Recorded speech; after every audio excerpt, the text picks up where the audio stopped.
I watched the printer spit out a hotel confirmation with my fiancé's name on it, and a second guest I'd never agreed to. And I quietly started a new folder on my laptop called Move Out. Hey friends, please subscribe and turn on notifications, like this video, and leave a comment with your impressions. This will be a great help. Thank you. We never tire of reminding you. It's all thanks to you. I'm 39, and last February I was living in Spokane, Washington, in a second-floor apartment that faced a parking lot and a line of bare trees. Winter there is honest. Gray sky, crunchy sidewalks. The kind of cold that makes you plan ahead because you don't want to be stuck outside without gloves. I work as a cybersecurity compliance analyst for a regional credit union. My job is basically paperwork with teeth.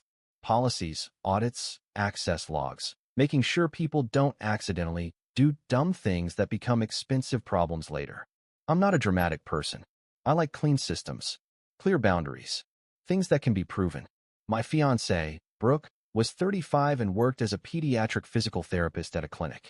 She was good with kids, patient, warm, the kind of person who could turn a bad day around with a steady voice. That's part of why I fell for her. She made life feel calmer. We'd been together just under 4 years, engaged for 6 months. We weren't impulsive. We had a practical plan. We'd already reserved a small event space for a spring engagement dinner. We'd paid a deposit on a photographer for the wedding, and we were lined up to move into a larger townhouse in April. I'd taken a day off work for the move. We'd signed the preliminary paperwork with the property management company and paid the holding fee to secure the unit. So when Brooke started acting unusual, I noticed it the way I notice a locked door that suddenly doesn't latch. It started small. She began taking her phone into the bathroom, which she never did. She stopped leaving it on the counter while she cooked. She also started running out in the evenings after dinner for quick errands that didn't produce anything. No bags, no receipts, no groceries, just a story about traffic and a vague explanation. She also started dressing differently on days that didn't match her schedule. One Tuesday, she came home from the clinic in a fitted sweater and boots that were nicer than her normal work shoes, and her hair looked like she'd spent time on it. I asked, lightly, "Big meeting today?" She smiled too quickly. Just felt like looking put together. That answer wasn't crazy, but it didn't fit her pattern. And when patterns break, it's usually for a reason. The moment that made my stomach tighten happened on a Thursday night. I have a small home office corner with a basic printer. Brooke used it sometimes for clinic forms or insurance paperwork, and we both had our phones connected to it. Usually it printed what we expected. That night, I was at the table going through a stack of HOA rules for the townhouse we were about to move into. Brooke was in the bedroom, on a call, voice low. I wasn't listening. I didn't have to. The vibe in the apartment already felt like someone had closed a door between us. Then the printer word. One page slid out. Then a second. I got up because I thought it might be my HOA packet. It wasn't. It was a hotel confirmation. The top line said, "Reservation confirmation." Under that, guest, Brooke Ellison. And then, in smaller text, additional guest, Cole Ramsey. My eyes stayed on that line longer than I expected. Not because I didn't believe it. Because I did. Cole was her ex. The name that came up in old stories about college and learning what you don't want. The name she'd once described as a chapter I'm glad I closed. I didn't touch her phone. I didn't dig through anything. I stood there with a piece of paper that had been printed in my own home, on my own printer, and I read what it said. Dates, Friday to Sunday. Location, Coeur d'Alene, Idaho. That's not a quick lunch. That's a weekend. I set the paper down on my desk and waited until she came out of the bedroom. She walked into the kitchen like nothing happened, opened the fridge, and said, "Do we have any leftovers?" I held up the printed confirmation. My voice stayed calm. "Why is this printing from your phone?" Her face changed in a second. Not confusion, not surprise, recognition, like she'd been caught mid-step. She exhaled and said, "Okay, I was going to tell you."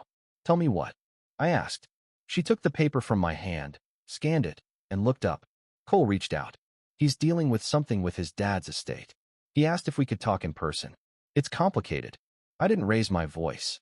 "So you booked a weekend trip?" "It's just a place to talk," she said, as if the hotel was a bench in a park. "Why a hotel?" I asked. She looked annoyed now, like I was being unreasonable. "Because it's 2 days and I'm not driving back and forth. I'm trying to be an adult about this." I let that sit. "Are you going alone with him?" She didn't answer immediately. That pause told me more than the words. Then she said, "Yes." I nodded slowly. "And when were you going to tell me?" She lifted her chin. "I'm telling you now." "You're telling me because the printer told me first," I said. Her eyes flashed. "Don't make it into that." "I'm asking basic questions," I said. She stepped closer and lowered her voice like she was explaining something to a difficult child. "Listen, this isn't about you. I need you to stay out of it." There it was. The disrespect, delivered like a reasonable boundary. I said, "I'm your fiancé, and I'm still allowed to handle my past without you hovering," she snapped. "I don't need a chaperone." I didn't flinch. "So you're taking a weekend trip with your ex and telling me to stay out of it?" She rolled her eyes. "You're making it sound dirty." I stared at her for a beat, then asked, "Do you hear yourself?" She crossed her arms and delivered the line that flipped my inner switch. "I need you to be supportive in the background," she said. "Not front and center. You just drain the air out of the room with your questions." That's the moment I realized it wasn't only about Cole. It was about control. She wanted to do what she wanted, and she wanted me to be a quiet piece of furniture while she did it. Something in me clicked over, clean and cold. Not hate, not revenge. Just clarity. I nodded once. "Okay." She blinked like she expected a blow-up. "That's it. You're not going to freak out." "I'm not going to argue," I said, and I walked back to my desk. I wasn't dramatic, but I was done participating in a relationship where I was told to sit quietly in the background, and the timing mattered. We were about to make bigger commitments within weeks. The townhouse move was scheduled.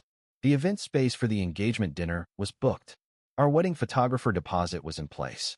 If I waited until after those deadlines, untangling would be more expensive and messier.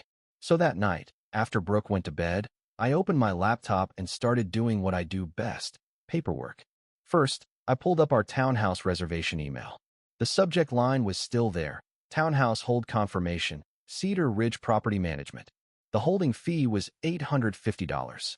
It had been paid on my card because my credit score was better and it simplified the application.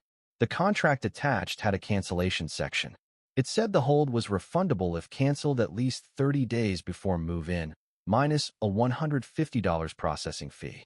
We were 45 days out. I emailed property management right then.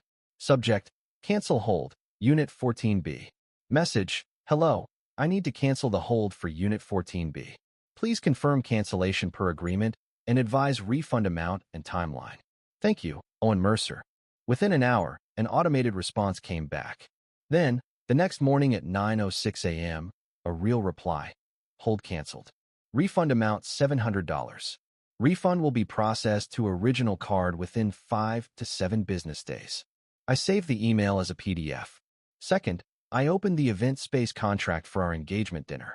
It was a small private room at a local restaurant that required a $600 deposit to hold the date. That deposit was also on my card. The contract said cancellations more than 45 days out received a full refund. We were barely outside that window. I didn't play games. I called. The manager answered, cheerful. Riverside room booking. This is Nina. Hi, Nina, I said. This is Owen Mercer. I have a reservation for April 12th. I need to cancel and request the deposit refund. She asked for the booking number. I gave it. I'm sorry to hear that, she said. Let me check the policy.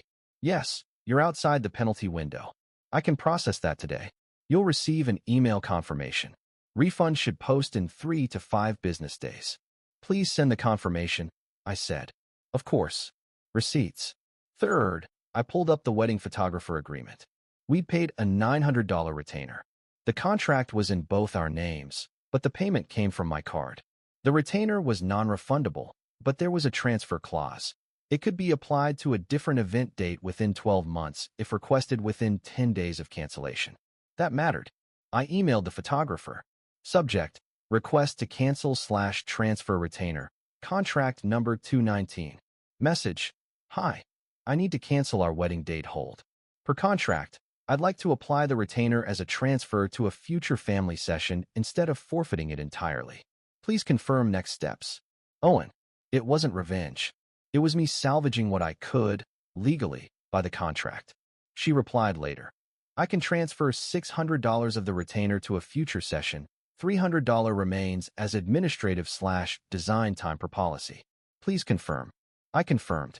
I saved that email too. Then I did something that felt almost boring, but it's what actually keeps you safe. I separated finances. Brooke and I had a joint account used for rent and utilities. My name and her name were on it. I didn't drain it. I didn't do anything sneaky. I paid the upcoming rent early, then transferred only the amount that matched my documented deposits over the last month, leaving the account with enough for utilities and a cushion. I took screenshots of the transaction history. At 10:14 a.m. the next day, my phone buzzed with a bank alert. Refund pending, $700 from the property management company. The timing was fast because it was still in a pending state, but the alert proved the refund was initiated. That's when I started packing. I waited until Brooke left for work. I didn't want a screaming match. I wanted a clean exit. I packed only what was clearly mine. Clothes, shoes, my work laptop, my personal documents, my old guitar, my tools, my books, my gaming console, and the kitchen items I owned before she moved in, my cast iron pan, my knife set, the blender my sister gave me. I left anything shared. I left the couch. I left the bed frame. I left the kitchen table because it was hers. I left the TV because she bought it. I didn't want debates about what counted as ours. I took photos of each room after I cleared my items. Floors, walls, appliances. Not because I planned to accuse her of anything. Because if someone later says he damaged the place, I'd have proof of condition on the day I left. Then I called our current property manager. I explained calmly, we're both on the lease. I need to know the process for removing one tenant or early termination. He emailed me a form titled Tenant Change Request and included the lease clause. Both parties must sign. The remaining tenant must qualify on income, or we could pay a lease break fee equal to 1 month's rent. I printed it and put it in a folder on the counter with a sticky note that said, Lease options. Please email me your choice. No speech. No guilt trip. Just logistics. That Friday afternoon, Brooke came home early, suitcase already in hand. She was wearing a nice coat and makeup like she was going somewhere she wanted to impress. She saw the apartment and froze. The closet was half empty. My shoes were gone. My desk looked stripped down. Her face went pale. What did you do? I moved my things, I said. She dropped her suitcase by the door and marched toward me. Because of one trip. I kept my voice level. Because of what you said and what you chose. She laughed sharp. You're seriously leaving because I'm talking to someone from my past. You booked a weekend hotel with him, I said, and told me to be supportive in the background. Her eyes narrowed. You're being dramatic. I'm being direct, I said. Then she noticed the folder on the counter and snatched it up. What is this? She demanded. Lease options, I said. She flipped through the pages and then looked up, voice rising. Did you cancel things? Yes, I said. Her mouth opened like she couldn't believe the audacity. You canceled our plans behind my back. I canceled commitments tied to my name and my money, I said calmly. I have confirmations. That's when her emotions started cycling, just like a predictable pattern. First came minimization. Nothing happened. We're just talking. You're acting like I cheated. Then blame. If you weren't so rigid and suspicious, I wouldn't need to handle this privately. Then insults. You're exhausting. You always have to be right. You turn everything into a case file. Then tears. Real tears this time, not performance. Her voice cracked. I can't believe you'd abandon me like this. I didn't match her volume. I didn't argue about whether her tears were fair. I just stayed steady. I'm not abandoning you, I said. I'm stepping out of a situation where I'm disrespected and told to sit quietly while you cross obvious boundaries. She shook her head hard. So you're just done with me? I didn't use any dramatic catchphrases. I didn't announce anything like a movie scene. I said, I'm moving forward without this. She stared at me like she wanted me to soften. When I didn't, she switched tactics fast. You're going to regret this, she snapped. I'm not here to trade threats, I said. Email me about the lease. I picked up the last duffel bag I'd left by the door and walked out. I moved into a short-term furnished studio across town. Nothing fancy. Clean. Quiet.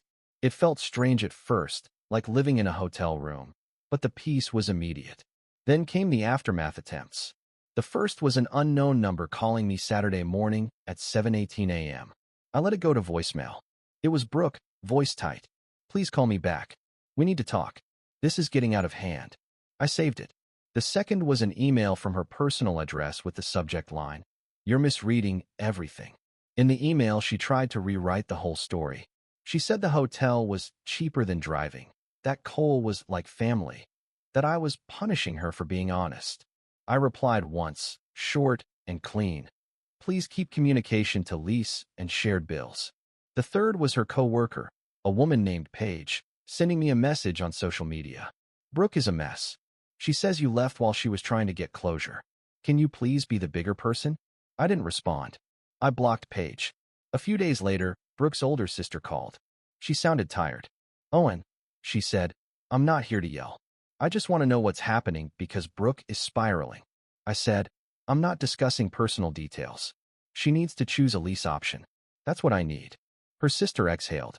Okay, I'll tell her to focus on that. That was the most reasonable intermediary.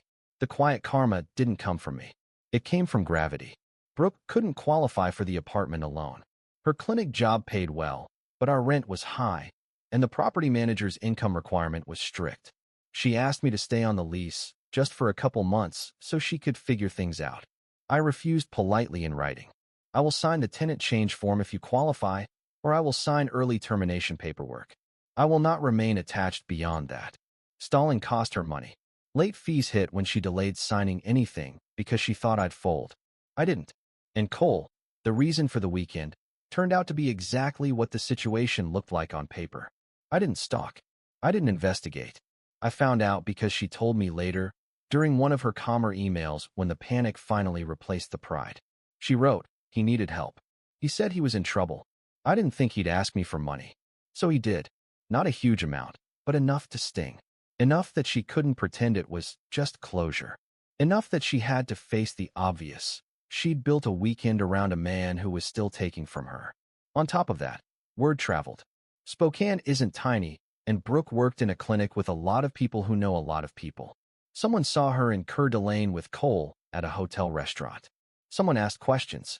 Suddenly her story about estate paperwork had an audience. She lost stability fast, not because I ruined her, because she gambled with it and expected me to stay in the background holding the safety net.